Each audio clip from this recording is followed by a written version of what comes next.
Okay, we are live. Good. Just double checking. Cool. Let me just turn my sound down a touch. Okay, welcome to the rigging live.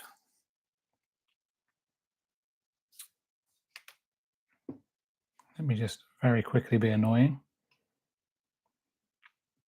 Okay, cool. It's working. Everything's working. Bit better than last time. Kind of getting things now. I've got my camera set up a little bit better. You can see what's going on in the chat as well, which is my first experiment into being able to read things. And there should be a live chat playback as well, but I have a bit of extra screen space from Toon Boom. And to kick it off, let's talk about where we're at. Because last time I did some drawing around, I was kind of like messing around with things and just sort of seeing if this character, this one in green here, and this blue colored top one here, if that was sort of like the right direction. I played with a load of different sort of proportions of the character, thought about different head shapes and things, and just kind of chatted about it and figured out if I was happy with it. Because I want it to be a generic character that I can swap things out, like the hair, and tack things on, like remove the ponytail, change the hair here, basically keep the main features similar and add things like a hat as a prop, and change the colors easily in the design. And I have to kind of decide for that. So think about like Animation Mentor or something like that, one of those 3D courses where they have very generic 3D models to practice animating with. That's what I'm trying to create here for 2D, and that's where we are. That's where we are at basically. We're basically gonna combine this and this head shape into this character. So I've made a couple of changes. I did this obviously between these streams because I was sort of experimenting in the last one. This one I've tied it down for, and this is what I'm going to go off and start building from. Now, normally, if you were taking a rigging job, this might be enough, but um, as I was speaking to Danny earlier as well, and she's doing a moho rigging course with us, which is really nice. It's shaping up really good. Obviously, different software, similar principles with rigging. Basically, if a designer gives you less, you have to make kind of choices and make some leaps of faith with things. Because obviously I'm drawing it and I'm also rigging it, I can make those decisions as I go. It's a good idea to plan things out as best you can, but I'm going to leave this slightly like kind of loose because I have an idea how certain things will look. I haven't got a hand pack, haven't got a mouth pack, haven't got a look of how the eyes are going to look when they blink. I don't know what the eyebrows are going to do when the character does a heavy frown or a large facial expression. Does the jaw move? Does the head stay static? The skull shape? Does the jaw move around? What does it look like when the ear comes in front? Where does the hair at the back start to cross over the part of the head? Does it cut into it? Does it stick out? There's lots of things that need to be decided. Um, I've basically put a little bit of detail into this for now. I've shown that there's going to be a little bit of 3 dimensions on the cuff or hem of like the, like where the holes in the t-shirt and the trousers are. I'm going with kind of like long pants, trousers for the bottom, and a t-shirt for the top because it gives slightly different rigging challenges. And going to go with this hair piece that's sort of like hair piece ponytail that hangs down at the back for long hair, like as a piece. Um, and then the faces are always going to look like this. The eyes are always going to look like this. I could put a colored iris in there if I wanted to add extra, but for now it won't have a hard outline, so I'll leave it as it is. Hats an addition.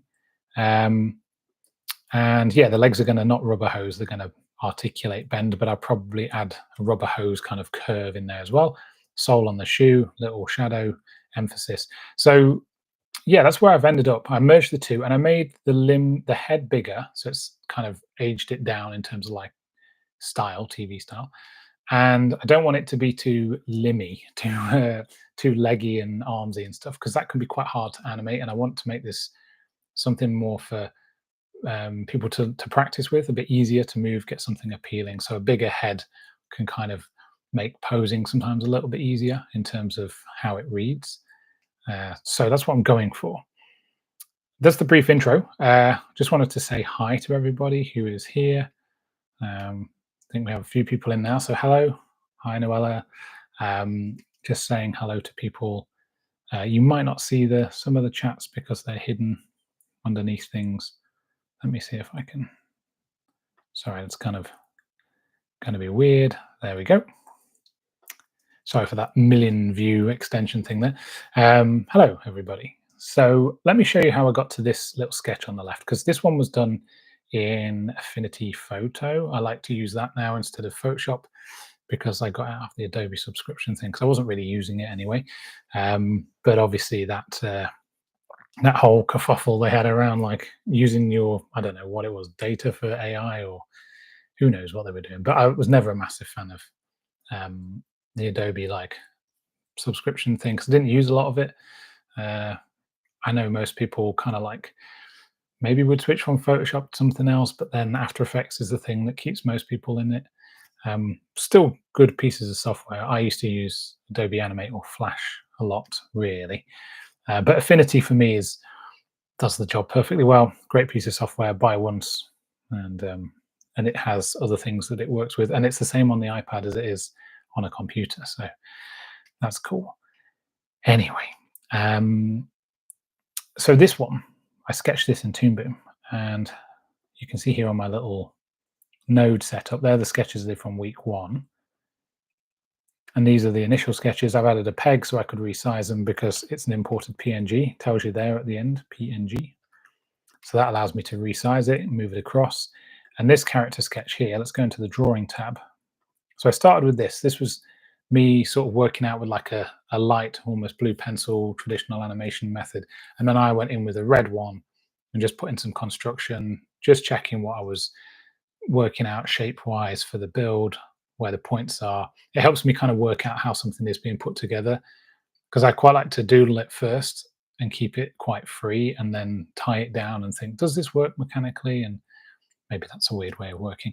But what I've done with this is, and I quite like to do this when I'm drawing something into Harmony, is I'll go into my layer properties and in the drawing tab for this drawing node, I'll change it like the underlay. I'll change it to bitmap instead of vector, because what that happens is it grays out loads of tools down here. See, that's a vector layer. And this one is a bitmap layer. And it changes the palette. So on what you're normally used to is when I go to the color, I've got all these swatches and I don't, if I'm kind of sketching around and I want to feel like I'm like picking up picking up pencils and different media and stuff and just playing with it and trying to avoid going into that left brain logical thinking because the right brain is the one that's the creative one. So avoiding that, just kind of free flowing with it. And it might be overkill, but I like to change it to bitmap because it's just one big palette. Yeah, it's there's no swatching and stuff like that. It is just, you can save colors you find, but you can just drag these along and very quickly change them as you go. So I'll give you a quick example. You have to use the brush. Let's just see. So I'm like, okay, I want some green. Maybe go for some yellow. And I can adjust in here transparency, minimum opacity down here, set it to pressure so it's on the pen pressure. Maybe make it a bit bigger. You know, and it's kind of a bit more like a pastel shader then. But because it's bitmap, it's all one piece. So if you want to get rid of pieces of bitmaps, you have to use the cutter and draw around it. And it helps me just draw the thing, focus on that rather than like messing around with individual bits of lines and things. So that's how I got to that. And what we're going to do today, or what I'm going to start to do, is I'm going to start building this out. So, oh yeah, and then I went onto the color layer and did a vector, kind of cleaner one. So I'm going to go back to my node view. Give this a peg and just Shift and M, just going to like move this over here. The reason for that is because when I click on this button, seeing the safe area on the camera, I kind of want to create pieces close-ish to this middle when I'm creating character pieces. The reason being is because Toon Boom chucks the pivot right in the middle all the time, and it kind of can get quite tedious, like trying to grab the pivot, move it back, move it back, move it back. So I just draw things when I'm starting a new character in the center. Like just make sure the character's kind of in the middle of the screen. I think that's standard practice, but if you draw it over on the left, it just adds that extra effort to zoom in and out and find your pivot. But before I go any further, how's everyone doing today? Anybody working on any projects, any rigging, any character design? Just gonna have a drink of water whilst you type.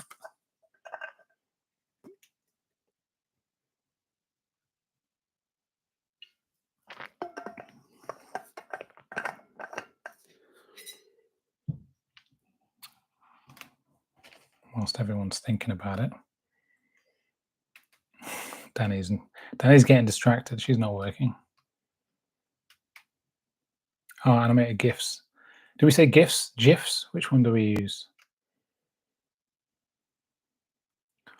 Just trying to get my head around nodes wherever I can.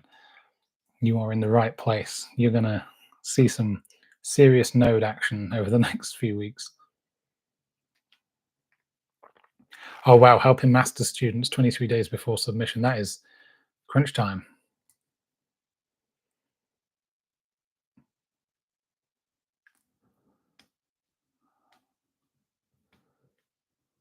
I say GIFs, not GIFs, not GIFs.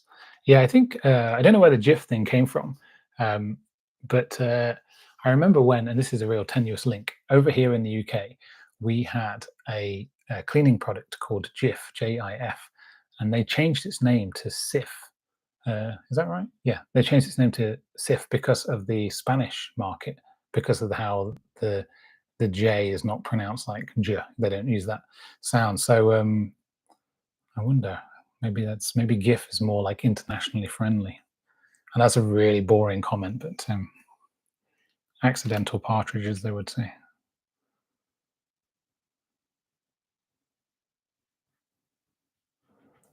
Yeah, it is weird. Big companies making big decisions. Everyone in Ireland still says GIF. Oh yeah, I think GIF. Right? Yeah, maybe Ireland just doesn't care. Just we'll keep it the same. Who knows? Can't believe we're talking about cleaning products, but yeah, what Noella you just said about having a lot of fun rigging, it's definitely true. I think it's when I first started learning the software, I can remember knowing how to construct characters in digital cutout animation in like animate and do all that kind of thing, and sort of enjoying it, but thinking, oh, I want to animate, I want to do that sort of thing, and that's where I'm at. That's what I'm going to, you know, be a professional in. And then I started to get to know uh, just kind of node rigging and stuff, which really put me off when I first saw it. But once I got over this thing of, oh, it's going to be complex and I'm going to be too stupid to learn it, it's actually quite like straightforward. I think a lot of people get that way of how things are put together. It's very, I want this to look like this. This needs to be under here. I need to cut this piece from here. And in itself, it is very creative. It's the same for me as if you were drawing something on paper and then you were like, I'm going to collage something. The thinking behind how I'm going to put these pieces together in a collage is a similar way to rigging. Right, let's get started on this. So the first thing I'll do, I'm going to make this larger for a second, is I'm going to show you how I set up like a little bit of a template for my character rig. So I can copy and just normal paste Control V or Command V on a Mac, the composite. Now, a little bit about copying and pasting in Toon Boom. A standard copy paste will be a clone, as in move one, move the other. They copy each other's, you know, translation, rotation, and everything.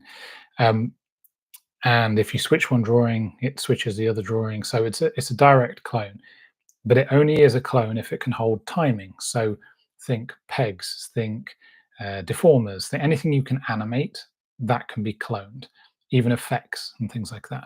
Things that can't be animated, composites, which just combine things, they can just be normal copy pasted.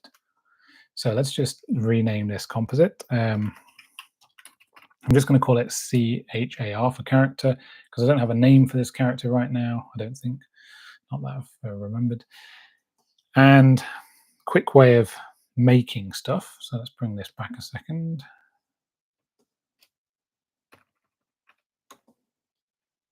So just got my character there, and with my mouse over the node view, we're going to just start creating empty or template pieces or nodes drawings. Now, one of the things you want to make sure of with Harmony, I think I maybe mentioned it in the first one, Harmony Premium preferences or edit preferences on a PC, and you want to make sure this is set to cutout animation with this shortcut zooms on mouse.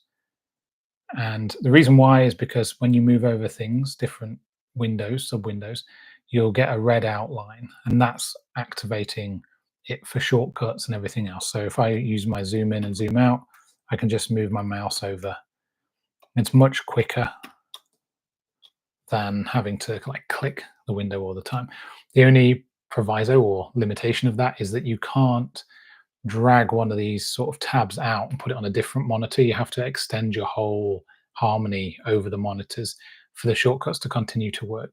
So some people like the idea of dragging the node view to a different monitor. If you do that, you have to literally click it to activate it for the shortcuts. Okay, so Command R, Control R to create a drawing. And this is really cool. You can just go through, look at what we're looking at here. And anytime there's like two of the same, like two eyes, two ears, I'll only create one because I'll do a copy paste later. So we're just going to call this I for now because I'll add the L and R, 1 and 2, F and N for far and near, or whatever you want to call it. And you just press the return key or enter key, and it will add it down here. So you see how it's adding it? And then it keeps it selected so that you can type the next thing. You want to make sure this extend exposure for scene duration is on as well. We've only got 60 frames for now, but it basically means it won't, in older versions of Harmony, it would only create one frame of exposure, so your character would disappear immediately afterwards. So eyebrow, pupil. I'm not going to create eyelids because I'll do that bit when I create the actual eyelid artwork. Nose, mouth. Again, mouth is going to be multiple layers. I'll talk about how we'll split that down, levels of complexity. You might need more drawing layers for the mouth, or we might use the art layers and split them. I'll talk about that. Not today, probably in a week or so. But for now, just mouth. Noella. So you can actually create a rig in any pose. It doesn't have to be a character sheet in order to rig it properly. Yes. So I could create this character rig with this, for example, I mean, the head is slightly tilted, the face is slightly at an angle, but the more important things are the legs are bent, and like, you know, one is bent left, the foot is up, both arms are bent, hands are in different positions. I could create it exactly like this. The important thing to remember is you've got to give the animator the ability to reset a pose or give them the reset pose. What that means is like a neutral pose. So how do I get it so the arms are straight? Because you don't want them to have to like wrestle it into that position. We wouldn't rig an arm bent. We would rig it straight and bend it into position anyway. So that kind of allows me, the same with the face. This is neutral enough. It's almost straight on enough, especially if it's stylized, that's okay. You know, it's slightly off to the side, but it's rare in especially TV animation. They'll hardly ever sit on a bang front on pose. They'll always give a slight, like the nose indicates slightly left, or the animator will pose it slightly off because it's a bit more appealing anyway. You'll find the same with side angles. It tends to flatten the character quite a lot because everything just perfectly overlays and we see it as very two-dimensional. So there'll always be a slight adjustment. So not quite side on, not quite front on. And we can cheat a little bit. Like if we don't like you'll see some especially preschool stuff where it's a bit more limited and sometimes bolder design. You might find they kind of like jump from a side three-quarter pose to another side three-quarter, and they'll never rest in the middle pose. They'll just use it as a transition, so to help track the arc of the nose or the eyes moving across the face. Um, so yeah, everything. I mean, if I was to draw this leg straight and up here, and the feet just out, I haven't decided on how the feet designs are going to work, but draw those legs straight, draw an arm straight with a neutral-ish hand. I mean, I could draw one of these and add more later. It's easy. Uh, as long as I kind of like key that in, and if we get to poses how to add to the library, that's important. You would give that with your character. You'd probably leave it as a key on the timeline so they've got it easily accessible. But if you had a master controller, you'd probably add the poses in there as well, because it's just a quick shortcut of them bringing things in. Most people still rely on the actual poses on the timeline, because still to this day there's issues with master controllers and scripts not carrying across or getting buggy because it is a script, as opposed to something that is like hard coded into the software, like nodes and stuff. It's like contained within the software architecture, so it's a little bit different. But as long as you've got two ways of accessing those poses, if you have one of them as master controller, you're all good. That might be way more information than you need, but yes is the short answer. You can basically rig in any pose as long as it's not too scrunched up. We have to straighten it out a little bit, and then we can scrunch it up as a pose, like a key. Mouth. I forgot where I'm at now. Ear. No, I don't think it is an ear. It doesn't matter if we do too many, because you can just delete them. And then we'll just go hair. Cool. And we'll start with that for now. Just click close, and then we'll get these. Oh, I've not got my little. Normally in the node view, you have these little buttons here. If you don't have it, just right click node view, and then we can press this button, align them across. You can put them in some sort of order if you want. So the furthest left is closest to the camera, furthest to the back, furthest away. So I'm going to say the nose is going to be at the front, then the eye, pupil, eyebrow, and then the mouth. The important thing is that, oh, maybe the hair is over all this.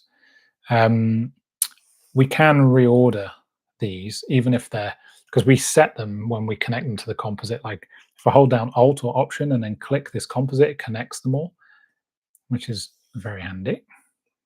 You can also reorder it again, but this means the hair is always on top. But when it's a piece and it's got its own peg, I can use Z keying or Z nudging or key it in Z space by clicking on this hair and holding down the Alt or Option key and pressing up to push it away, or down to nudge it, bring it towards me. And that will keep its default position to here in terms of Z space, but it will allow me to key it into different positions. So if you've used something like Cell Action, where you've got like layer order and things like that, or other software where you can basically animate, like in Moho as well, you can animate the position in Z, or how close it is to the camera, the viewer, or how far away. This is the Toon Boom way of doing it. You're keying it just like you could key anything else. So we're going to go, if we go Command or Control P, it will create just one peg. But if we go Command Option or Control Alt P, oh, beg your pardon, Command Shift or Control Shift P, there we go. And then we've got a peg for each, importantly, labeled after the thing it's been created from, which is very good again for clarity. Now we could press Command or Control P to create a peg for all of these, but we're going to leave it for now.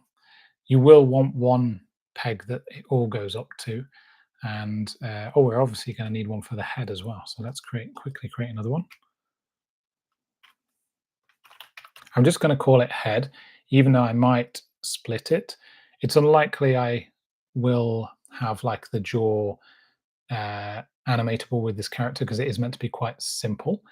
For more complex, or I guess to give more headroom for the animation to be more professional or nuanced, you'd want the ability to at least animate the jaw if needed. So maybe for close-up shots, they might want a bit of that. In practice, if you're having the jaw automatically move with the mouth shape, it can sometimes create some weird stuttering and things. So just be aware that like that might seem like a really cool addition, but there's a reason like a lot of character rigs don't include it. They give you the option maybe as a deformer, but they won't put it in there automatically because it can be a massive pain. It can slow the lip sync down loads. So just add and close there, connect this one up. Just do that one manually. Okay, and then we're going to use this kind of like a master head peg to move the whole head. So start by artworking a little bit. Now you see I've used a very wobbly line here to trace it. I need to decide a little bit what I'm going for style-wise. Now, I'm going to use a vector line because it helps with things like cutting and masks and so on. It also is very a Toon Boom style, I guess. It's what a lot of people know Toon Boom for is this quite clean line look, which is definitely, probably why it dominates a lot of the TV series and things that you see being made. It can do texture lines and it can do other things. It's just some of the powerful features in Harmony aren't available if it's not a vector line. So because it allows us to separate like the vector line and color and things like that. There's a whole thing about the sort of stroke, which is this line, which is like the containing line that contains fill. And on a pencil line, the stroke goes through the middle. But on a fill, it goes around the actual shape that's created. So if I was to click this,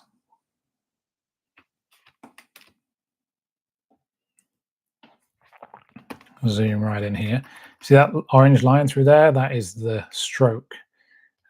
So that, I mean, there's loads of points on that, but that stroke there is the thing that we kind of are looking after for simple rigging. So let's have a go. Now you see how I've just clicked on the head. I've got one of the drawing tools, well, the black selection arrow active, and it's sort of faded everything else out. And the reason it's done that is because I have this light table option turned on. So if you turn the light table on, it means that when you're in drawing mode, which is anything from this black arrow down to like the drawing pivot thing here, it means it will sort of, it's like putting another piece of paper on top on your light box, and it sort of fades it out a little bit, makes it easier to draw your next shape or whatever you're doing. So if you want to adjust those settings, normally inside the camera, oh, that's weird. Normally inside the camera view, you have this top light tool, and it will allow you to say light table opacity. You can wash it out as well if you want to. So I'm going to create that, make that quite nice and light. And then when I draw in here, it's going to be easy to see. Any questions so far?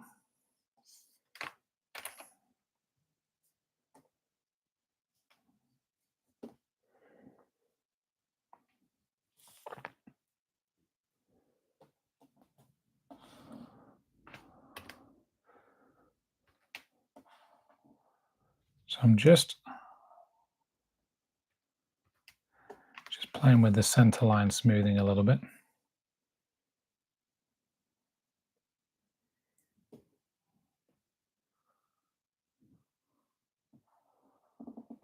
And the thickness smoothing.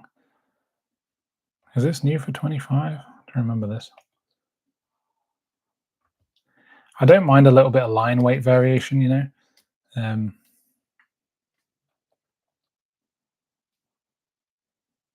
it's kind of slightly boggy that.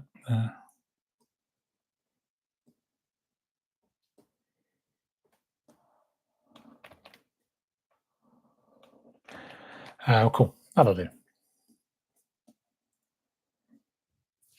Because I want it to be smoothed out because it's going to be a quite clean design thing. There's some stuff in here like opacity. This is definitely new for 25, the opacity stuff on a vector line. Could pull that right down and then make it via pressure. That's pretty cool, actually. I've not actually used that yet. Now let's see how that renders.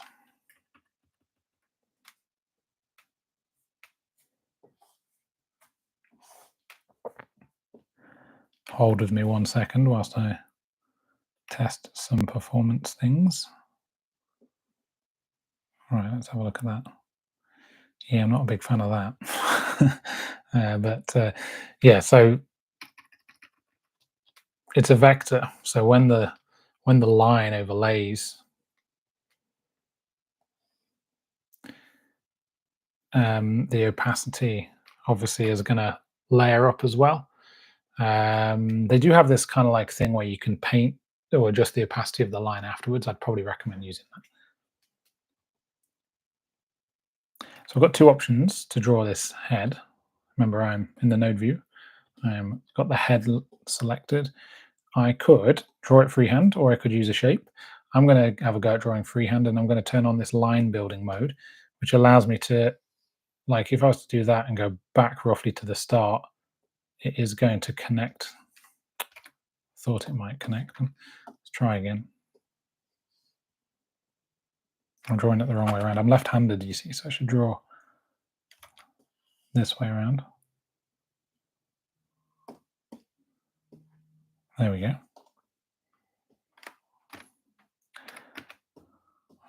Oh yeah, it's kind of connected them. But yeah, line building is good because if you're doing this sort of thing,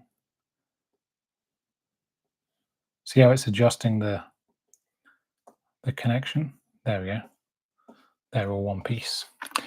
So that's handy. Let me just adjust the minimum size thing.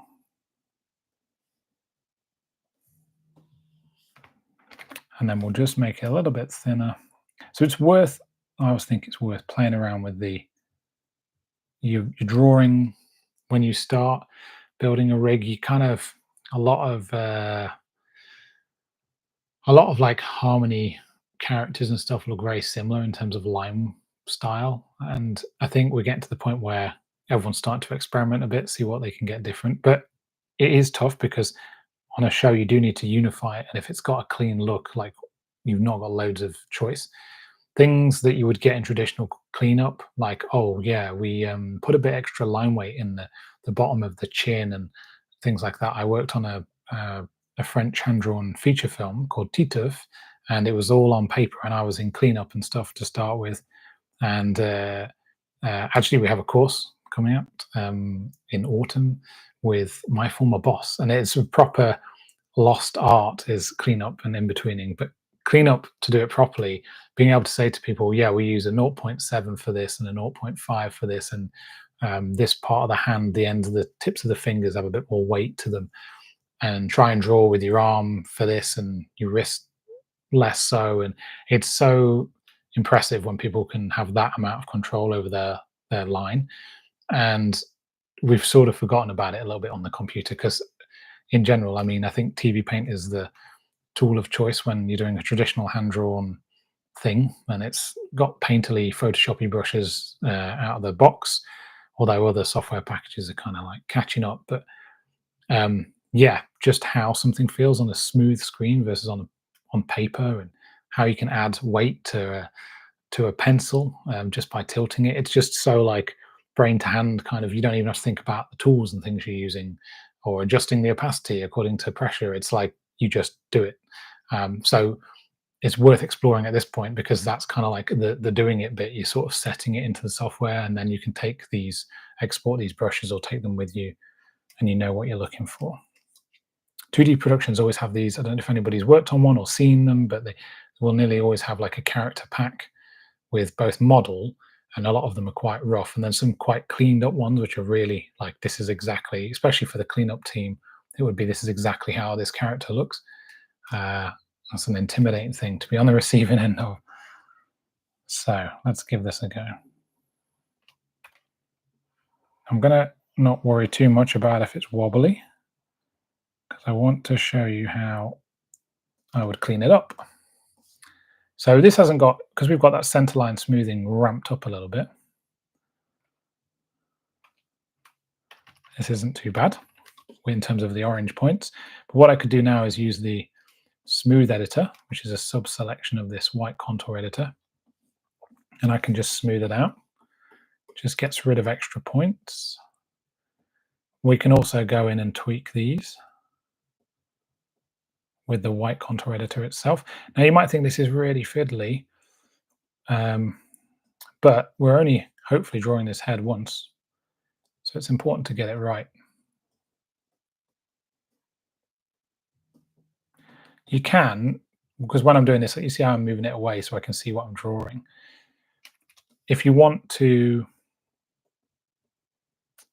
have even more control over this, you can go back up to this top light tool and lower your pencil line's opacity. Just remember to take it all the way back up again, because it can create a weird effect.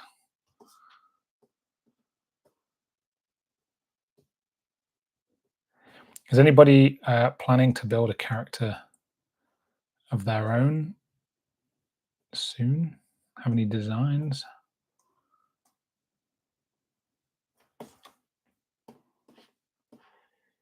I would love to see it, if so. Not now. Don't worry, I'm not putting you on the spot. But it'd be cool to maybe... I thought about doing like a live troubleshoot sort of thing, you know? So I take somebody's design and I'll do some tweaks, offer some suggestions. A couple of badger characters you'd like to rig, Sarah? Okay, I'm listening. Love the idea of that.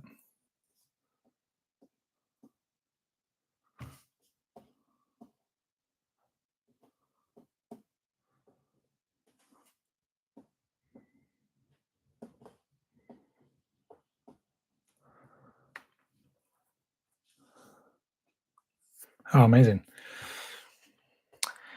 Andrew said, I'm in the process of building a character, not really sure what it's for, but off the back of my rigging course, doing some work on it. Nice, nice to see.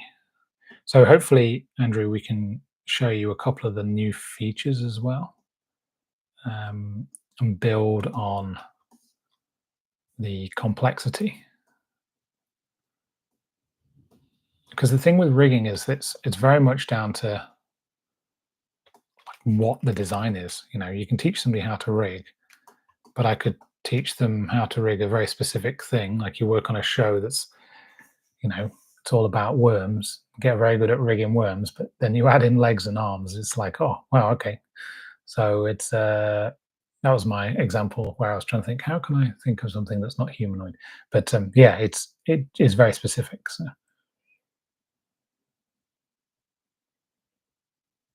Yeah, having to tie down, Sarah says, having to tie down the design to be a bit more rig friendly, I think. Yeah, it's definitely one of those things that is not always an easy process, but also it's not always a comfortable process, because you kind of like, you've done a beautiful sketch, maybe in pencil or something quite textury, and then you're like, okay, I'm going to throw in a clean line here and I'm going to simplify. And it feels a little bit like killing your ideas a touch. But yeah, it's just one of those processes. And it only has to be subtle. Right, let's turn this off for a second. Go back to this. The reason I've turned it off is because I want to unify the shape. So there's a few things we can do now. Do you want to make symmetry or asymmetry? And this is an important thing to think about. Like, do I want my shapes to be really clean? Like, think about just the way how the corner curves on like a Family Guy character, the acuteness of a corner, like the rounded edge of a corner on a Family Guy character is very similar. And you'll see this in a lot of that like prime time TV show style. They'll have a design style that a great example, I think, to understand it is Hercules, the Disney animated feature, where Gerald Scarfe came in and like helped them design how things should look, everything down to pots and waves and effects and curls and the clothing and the hair, and everything has this like Gerald Scarfe feel to it without feeling like it's like bang on the nose. And so that's a good example because it's so obvious to you when you look at the model sheets and things. But it's the same for a design, informed design. So I'm by no means an expert with it, but what I've tried to do with this design is I made the head a bit more rectangular with a slightly one side of the rectangle is slightly more bulgy and larger than the other, so it's a bit thinner here. Um, and probably what I'm going to do is, first of all, I need to decide on like, I mean, I don't mind. That's a much softer curve. This is a sharper curve. So maybe I will do a similar thing on this side. This is a softer curve, and this one's a sharper curve. I can adjust that. But again, this is a chin, so maybe don't want to go too sharp. But something like that is fine for me because I don't mind a bit of asymmetry. I quite like things to feel a bit stylized. It's going to probably suit the animation style. And I'm a learning tool, so I don't want really smooth turns. I want people to learn how to make powerful posing and so on. And for want of a better term, snappy action. I like quickly getting in and out of things, but doing nice settles, overshoots, ease in and out. Here, I've tried to replicate this slightly more rectangular feel. So on the original design, we have circles and then rectangles and almost triangles in here. Yeah. So this one I've gone where I want it to be much more like rounded rectangle is my feel with some circles in it. So it adds a bit of softness, maybe a bit of, it feels a bit younger and a bit more hopefully appealing. So this is kind of a rounded rectangle. These are soft like tubes. I might go a bit more rectangular with the shoes maybe. And so that's kind of what I'm going for, is that rounded edge corner. Same reflected in the hat, same a little bit in the nose as well. And so I'm trying to, it's almost like I've picked a few things and said, this is what I'm basing my design off. And you can do that with like found objects. You know, you can basically create a design style from found objects. I did it once with actual cutout animation years ago, and it was really cool because it gives you like a really good Bible to work from. So we'll leave that head as it is. Let's try and draw the ear.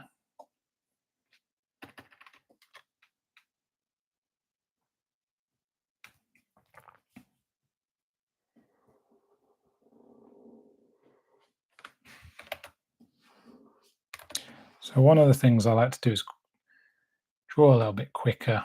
Sometimes if you faff around with it too much.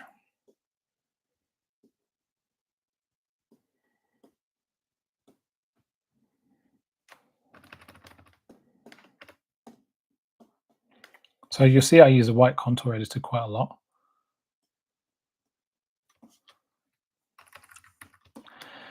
Another thing that you can do, if you draw a shape and you kind of want to play with it a bit more, you can use the envelope or perspective tool to just kind of tweak it about a little bit. And the envelope gives you more things to work with. So there's an ear.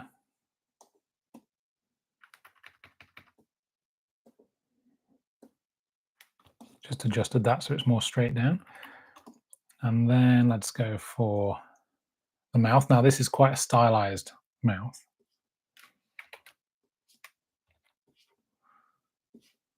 If you draw through like and I probably won't keep it like this because the cheek is really high. If you draw through, you can use the cutter to click and delete, or you can strike through with the cutter and it will get rid of things. And again, this mouth is probably just going to be like almost like a golden pose, sort of like this is the character in its promotional pose. And then when it goes to actual mouth shapes, they'll be more straight on when I draw them, get to that point. The beauty of doing something for yourself is you don't have to write notes on why you're doing things. Because hopefully you remember. The eyes are super important to get a nice feel to them. I've gone for something that's not a perfect circle.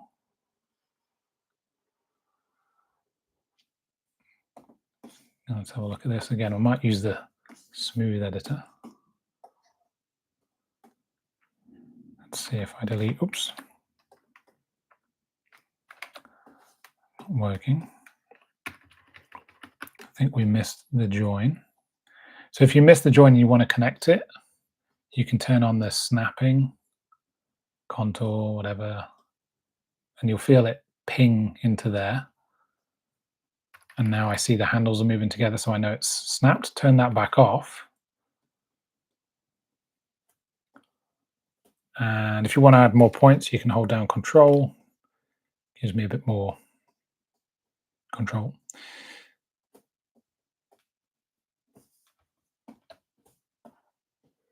Sometimes if I have a real problem area, I'll press Control, and then I'll delete the stuff in the middle, the bad bit, hold down Alt or Option, and then just repair it, basically. So it's like bookending it, cutting the problem bit off, and then redoing it. I'll do that if I've made a mess with, connecting points up.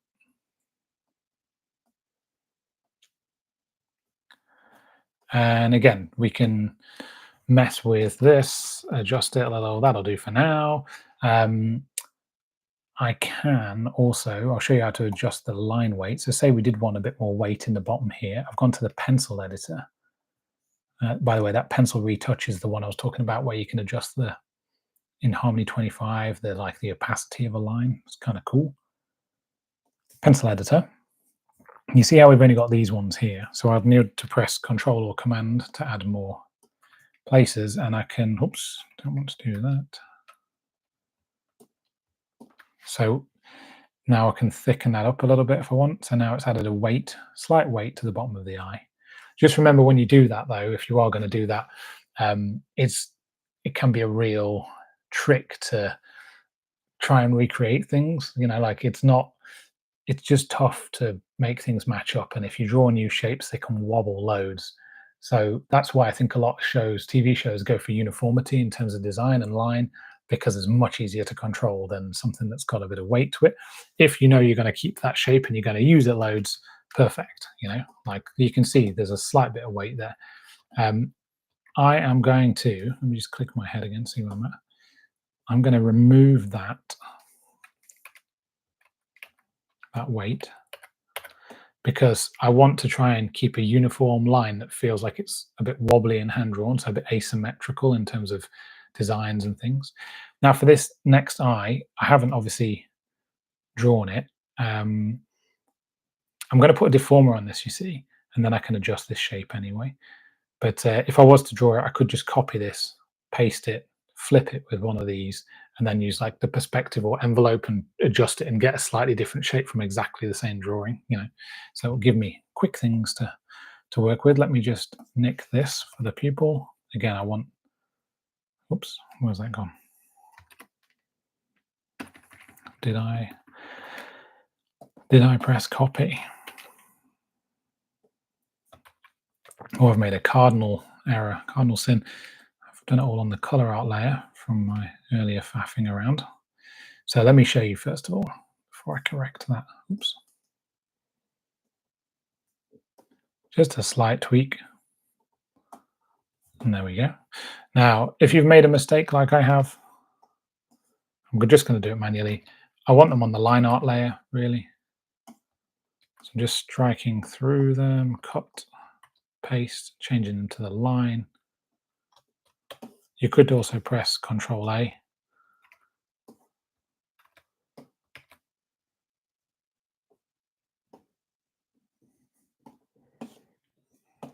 So annoying when you do that, when you make that mistake.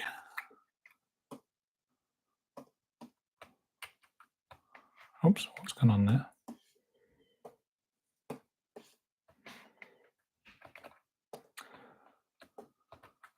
Oh, it's been a bit odd. That could mean we are in for a crash. So let's just save this. When Toon Boom starts acting up like that, it's crash time. It's coming. And as somebody said to me, there we go, it works now. As somebody said to me who was learning the software recently, how do I know when it's going to crash and it's acting weird if I've never used it before? And I was like, yes, that's exactly the point. That's what I try and do in my courses, is get people used to how the software is meant to work and the main terms that you need as quickly as possible, because then you get to know quite quickly, this is working correctly, this is an error. And that allows you, when you know it's working correctly, but it's not working for you, you know you need to search out a different solution. Toon Boom uses like a temporary memory when it, especially when you create a new scene, it doesn't actually save it straight away. So it's important to kind of press save. And obviously, if you don't have autosave turned on, which I don't, because apparently I'm a fool, then things like that end up happening. Saved it though, and it has got more stable. 25 is better, 24 was better. Back in like Harmony 10, 11, I think Harmony 12, no, 14. That was the one that used to crash for me all the time. 14, 15, I don't know. Great, we'll do the nose. Easy win.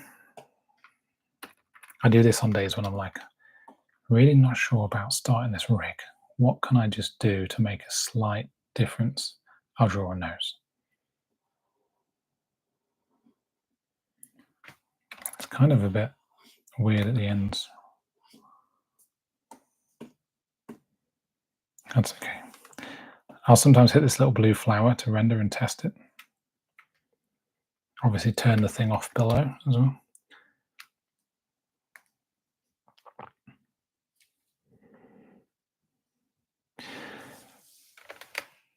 Sarah says, it's a shame you can't just rename the layer line if it's on color. Oh yeah, swap them around instead of copy. Well, yeah, it's these bits here, these art layers, you can't, the thing is they're locked in terms of what they are. So you can change things around. I could, you know, basically copy and paste this and then turn off like the different layers. So only the art layer for line is enabled and relabel this and color. I could call it nose line. That would, for all intents and purposes, look like the line. But then when we go into the drawing tab, there's no escaping the fact that line is here, color is here. Everyone's Toon Boom by default is set to open on the line art layer. So if you were to send it to somebody else in a group kind of like job, and also just the default, it seems to be with a lot of people when they use Harmony, is to use the line for line artwork. So any new hands that were added. Yeah, so that would be a cool tip. I think there is a script that allows you to copy everything from one to another, but it's normally noticed so early on that you can just quickly, you know, copy paste. If you do a whole rig and it's on the wrong one, I'd be like, shall I change this? Shall I just leave it?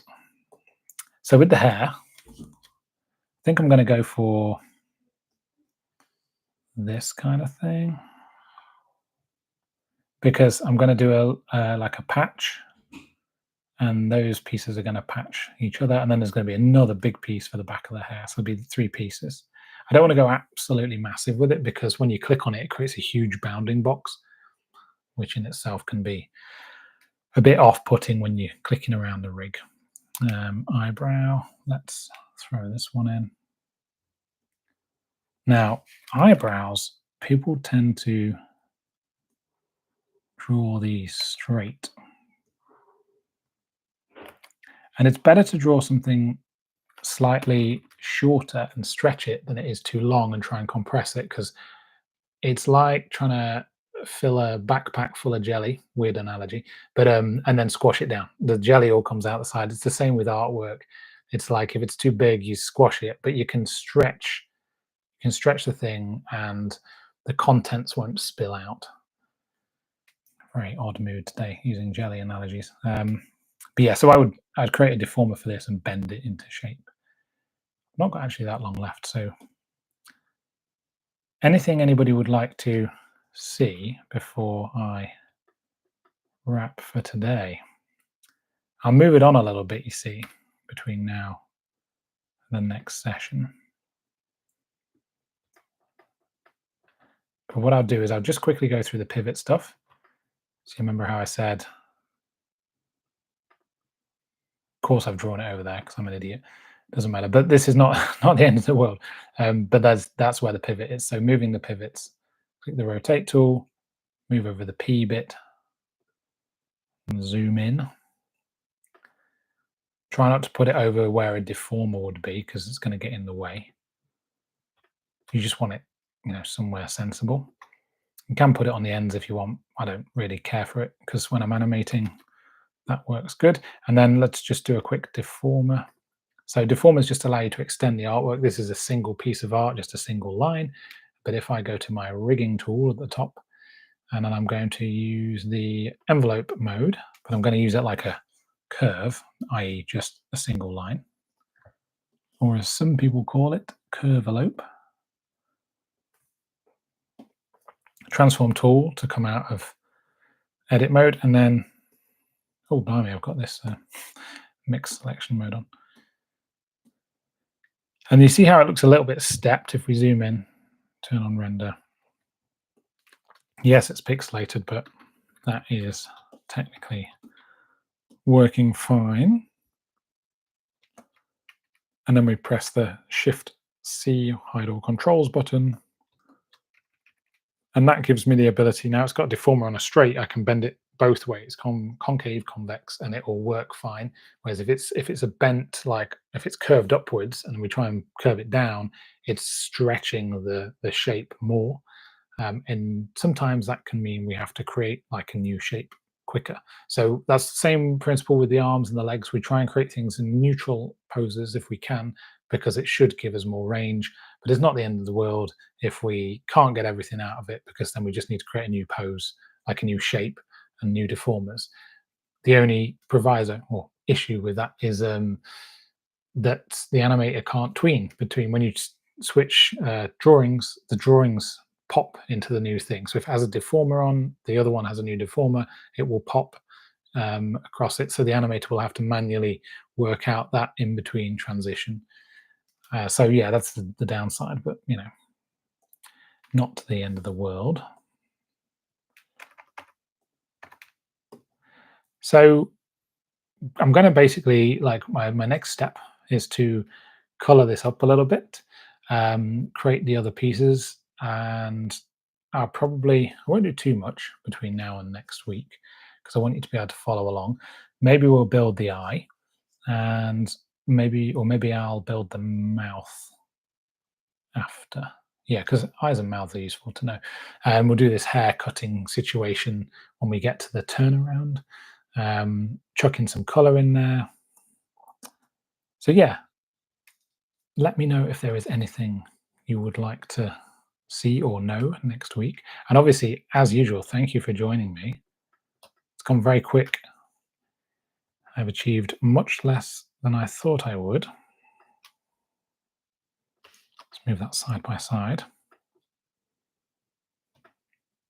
Are there any like rigging questions, character designy to rig questions before I say bon voyage for the day? Yeah, talking and rigging is hard. Yeah. I feel like I didn't do too bad today, actually. But I think it just slowed me down. It made me like a snail. I've managed to do an eye, a mouth, and a nose drawing. So.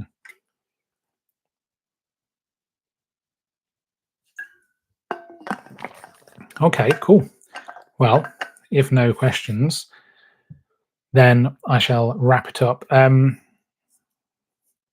I'll pop this little link to this design in the comments, and then if anybody wants to rig along with me, you're welcome to. You know, you can just trace over it just how I did, so you'll just have an image to work with. And yeah, if you've got any questions, chuck them in the chat. Otherwise, thanks very much, everyone. And yes, let's see if I can end this without actually having a catastrophe. Ah, there we go. Perfect. Webcam view. Perfect. All right. Thanks again. And I'll see you all next week. And don't forget, tomorrow, if you are watching this live, is the Co-work Wednesdays, same time, 2 o'clock. I'm going to be animating hand drawn on an iPad. All right. Well, I'll hopefully see you then. Cheers, everyone. Bye.